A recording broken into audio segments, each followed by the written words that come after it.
जानिए किस शर्त पर लिखी भगवान गणेश ने महाभारत। दोस्तों, बुद्धि के स्वामी, विद्या सुखदाता भगवान गणपति के जीवन का हर अध्याय उनके अनुपम रूप की तरह ही अद्भुत है। विद्या और लेखनी के अधिपति माने जाने वाले गणपति जी को सभी देवों में सबसे अधिक धैर्यवान और स्थिर माना जाता है। उनकी लेखन की शक्ति भी अद्वितीय मानी गई है। दोस्तों, भगवान गणेश ने महाकाव्य को लिखना जारी करना बात उस समय की है जब महर्षि वेदव्यास महाभारत नाम के महाकाव्य की रचना प्रारंभ करने जा रहे थे।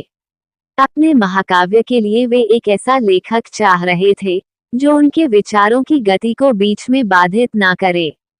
इस क्रम में उन्हें भगवान गणेश की याद आई और उन्होंने आग्रह किया कि श्री गणेश उनके महाकाव्य के लेखक बने। गणेश जी ने उनकी बात मान ली, लेकिन साथ ही एक शर्त रख दी।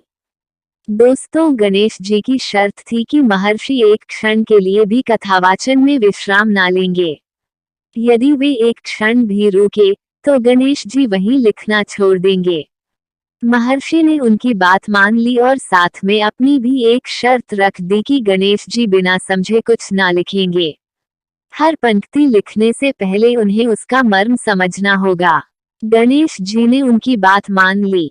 दोस्तों, इस तरह दोनों ही विद्वान जन एक साथ आमने सामने बैठकर अपनी भूमिका निभाने में लग गए।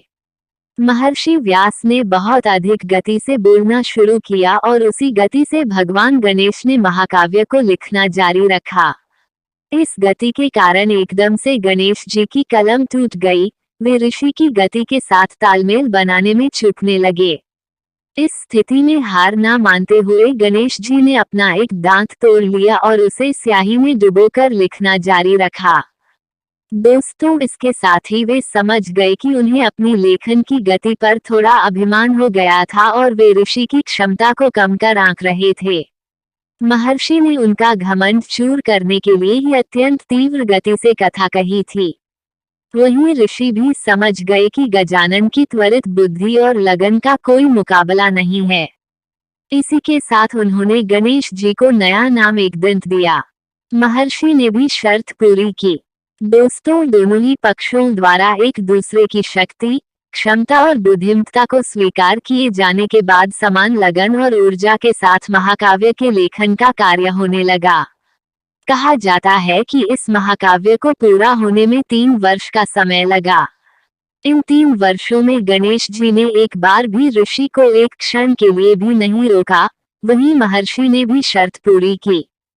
दोस्तों, महाकाव्य के दौरान जब भी उन्हें तनिक विश्राम की आवश्यकता होती, वे कोई बहुत कठिन अंतरा बोल देते। शर्त के अनुसार गणेश जी बिना समझे कुछ लिख नहीं सकते थे।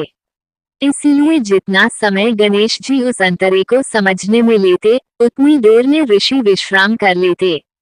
माना जाता है कि महाभारत महाकाव्य कई अंतरे कहीं गुम हो गए हैं। इसके बावजूद आज भी महाभारत में 1 लाख अंतरे हैं।